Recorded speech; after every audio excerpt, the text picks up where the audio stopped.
In this video, I'm going to show you how to make a 133 team tournament bracket step by step. For this tutorial, we're going to be using the Brackets Ninja platform. In my opinion, it's by far the best bracket maker on the internet. It not only allows you to create the exact type of tournament bracket that you want, but it's also very easy to set up. So the first thing I want you to do is click the first link in the description of this video, which will take you to the Brackets Ninja website. Once you click to the link, this is the page they're going to see.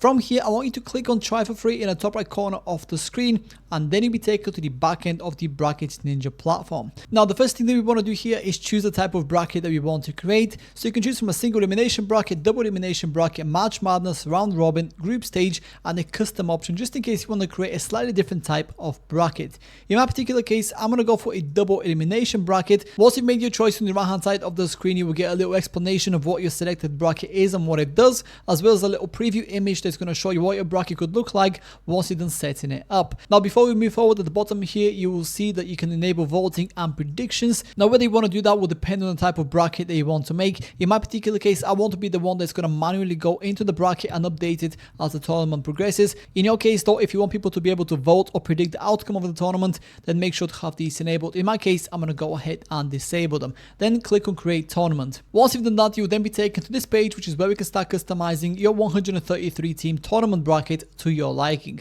So the first thing you want to do here is go ahead and add all the participants to the bracket. By default, you're going to get 4 participants if you've gone for the double elimination bracket. So from here, what we can do is either add every participant manually, or we can upload them in bulk. So click on here if you want to add in bulk, and click on here if you want to add the participants one by one. Once you begin adding the participants to the tournament bracket, at some point you will get this message right here that's going to tell you that your current premium plan does not allow you to add more than 8 participants. So what we need to do here is go ahead and click on upgrade now. This will take you to the plans page, which is where you can see all the available plans. Now, in that particular case, if we want to create a 133 tournament bracket, we have to go for the business plan right here. As you can see, it allows you to create a bracket with up to 1024 teams, which is more than enough for us. It also allows you unlimited monthly page views, up to 1 million votes, up to 5,000 predictions, and the creation of up to 250 brackets. And if you go down a little bit from here, you also see a comparison between all the plans and the features and functionalities, so you can see how the business plan stacks up against the pro, basic, and the free plan.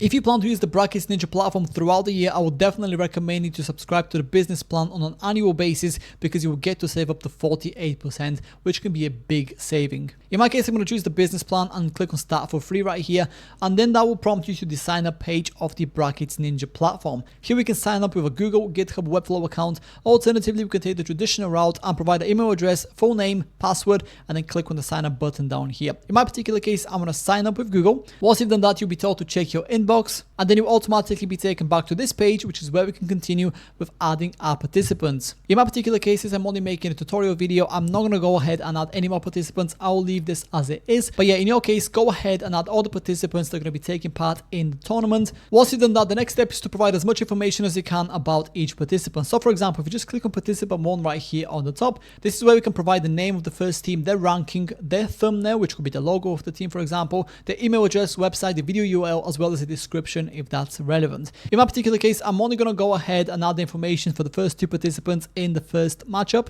As you can see right here on the top, we have Team Mountain versus Team Valley in match number 1. Once you're done with providing all the information for every single participant, the next step is to start designing the bracket. So what I want to do here is go to the look and feel section, which is option number 3 from top to bottom on the left hand side here. That will take you to the basics tab by default. Here we can customize the font, the layout, the dimensions, and the skin of the bracket. In my particular case, I'm only going to go ahead and change the skin from this white and gray to this green color. I think it looks pretty nice and clean. And just to give you an example, if you expect the scores within your tournament to get 3 digits, I would definitely recommend you to make the score bracket right here a little bit bigger. To do that, go to the score size section underneath dimensions and make this from 35 pixels to 60 as an example, and then you'll see the bracket for the scores automatically get bigger. Then what you want to do is click on the advanced tab right here on the top, and then this is the place which is where you can customize the colors of every element that you can add to your bracket. So for example, let's just suppose we want to change the color of the title here for the bracket.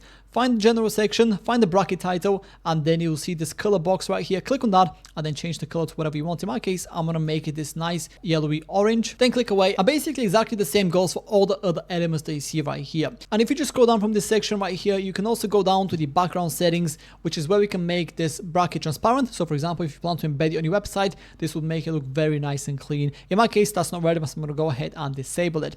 You can also upload your own background image if you want, and you can change the image behavior as well from cover to contain or to original. If you don't want to upload your own image, you can also take advantage of any of these images right here that are pre-uploaded on the Brackets Ninja platform. Alternatively, you can also take advantage of any of these background patterns right here. So you can see there's a bunch of different options that you can choose from. In my case, I think I'm going to go with this one because it looks much nicer and cleaner to the one that I had before. Once you're done with customizing the colors of the elements and the background settings, click on custom right here on the top, and then this is the place which is where you can really customize every element in your bracket and make it truly your own. So for example, if you go to match location right here, this is where you can customize the background of the match location feature, the typography, the spacing, the borders, the shadow, and the size. Bear in mind that this is not even a section that we have enabled on our bracket. So yeah, as you can see, there's a ton of different customizations that you can take advantage of here to create the exact type of tournament bracket that you want. But once you're ready with customizing the actual design of the bracket, head over to the settings wheel right here, which is option number 4 on the left hand side, and then this is where you can make some general changes to the actual bracket. So for example, this is where you can change the bracket type. In my case, I'm going to leave it as is. You can change the title of the bracket itself. I recommend you to customize that to whatever is relevant for you. You can add a banner here, a description, as well as the rules and terms of the tournament. And if you just go down a little bit, you will find the feature sections. So for example, if your tournament has a 3rd place match, enable this, and then you'll get a 3rd place match bracket right here. If it has a prize pool, enable the prize pool right here, and then go ahead and customize it, and then you'll get a new tab right here. In my case, I'm going to disable all of these here. And by the way, if you're not quite sure what any of these features do, you will find this information icon right next to it that gives you a brief description. So yeah, definitely take advantage of that as well. And if you go down a little bit further, you will also find the visibility section, which is where we can show and hide specific elements in your bracket. So for example, let's just suppose we want to hide the bracket title right here on the top. Find the bracket title option right here, and then simply disable it, and then it will automatically be removed. But yeah, so you can see there's lots of different things that you can change around here to create the exact type of bracket that you want. Once you're ready with everything here, go ahead and click on Save Changes in the top right corner of the screen, and then you'll be asked to assign your bracket to a project. Click on Select right here, and then click on New Project. In my particular case, I already have a project, so I'm going to go ahead and click on my first project right here, and then click on Save Changes. Once you do that, your bracket will be ready to use. Here you can either copy the code and embed it straight on your website, or you can copy the link and share it with your community. In my particular case, I'm going to minimize this window here, and I'm going to go ahead and click on Start Tournament.